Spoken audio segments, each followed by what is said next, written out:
ಚಿಕ್ಕಬಳ್ಳಾಪುರ ಜಿಲ್ಲೆಯ ಬಾಗೇಪಲ್ಲಿ ಕ್ಷೇತ್ರದ ಕಾಂಗ್ರೆಸ್ ಶಾಸಕ ಎಸ್ಎನ್ ಸುಬ್ಬಾರೆಡ್ಡಿಗೆ ಕೋರ್ಟ್ ಬೆಕ್ ಶಾಕ್ ಕೊಟ್ಟಿದೆ.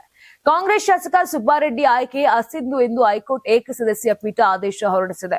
ಪರಾಜಿತ ಬಿಜೆಪಿ ಅಭ್ಯರ್ಥಿ ಸಿ ಮುನಿರಾಜು ಅವರು ಸಲ್ಲಿಸಿದ್ದ ತಕರಾರು ಅರ್ಜಿ ವಿಚಾರಣೆ ನಡೆಸಿ ಆದೇಶ ಕಾಯ್ದಿರಿಸಿದ್ದ ಹೈಕೋರ್ಟ್ ಇಂದು ತೀರ್ಪನ್ನ ಪ್ರಕಟಿಸಿದೆ. ನ್ಯಾಯಮೂರ್ತಿ ಎಂಜಿಎಸ್ ಕಮಲ್ ಅವರಿದ್ದ ಪೀಠದಿಂದ ತೀರ್ಪು ಪ್ರಕಟಿಸಲಾಗಿದೆ.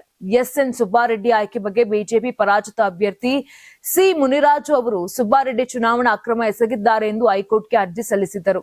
ಈ ಬಗ್ಗೆ ವಿಚಾರಣೆ ನಡೆಸಿದ ಕೋರ್ಟ್ ಆದೇಶ ಕಾಯ್ದಿರಿಸಿತ್ತು. ಇದೀಗ ತೀರ್ಪು ಪ್ರಕಟವಾಗಿದೆ.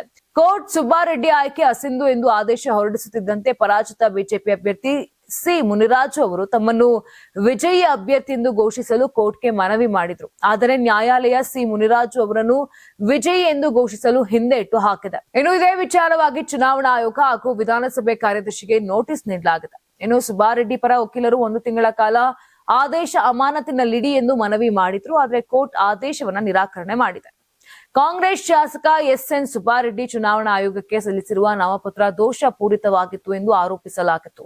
ಬಾಗೇಪಲ್ಲಿ ವಿಧಾನಸಭಾ ಕ್ಷೇತ್ರಕ್ಕೆ 2023 ಮೇ 10ರಂದು ನಡೆದ ಚುನಾವಣೆ ವೇಳೆ ಸಲ್ಲಿಸಿದ್ದ ನಾಮಪತ್ರದಲ್ಲಿ ಬಾಗೇಪಲ್ಲಿಯ ಸದರಿ ನಾಮಪತ್ರದಲ್ಲಿ ಆಸ್ತಿ ವಿವರಗಳನ್ನು ಮುಚ್ಚಿಟ್ಟಿದ್ದರು ಮತ್ತು ಆಸ್ತಿಗಳ ತೆರಿಗೆ ಪಾವತಿ ಬಾಕಿ ಕುರಿತು ಮಾಹಿತಿ ನೀಡದೆ ಚುನಾವಣಾ ಅಕ್ರಮ ಎಸಗಿದ್ದಾರೆ ಎಂದು ಸಿ ಮುನಿರಾಜು ಆರೋಪ ಮಾಡಿದ್ರು.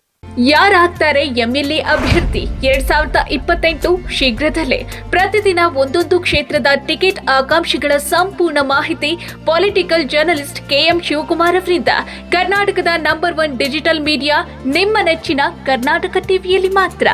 ನೀವು ಸಣ್ಣ ಆಗ್ಬೇಕಲ್ವಾ? ಅದು ಒಂದು ಉತ್ತಮ ಆಹಾರದಿಂದ ಸಣ್ಣ ಆಗ್ಬೇಕಲ್ವಾ? ಪ್ರತಿದಿನ ನಮ್ಮ ಜೀನಿ ಸ್ಲಿಮ್ ನ ಯೂಸ್ ಮಾಡಿ ಯಾವುದೇ ಸೈಡ್ ಎಫೆಕ್ಟ್ ಇಲ್ದಂಗೆ ನೀವು ಸಣ್ಣ ಆಗ್ತೀರಾ.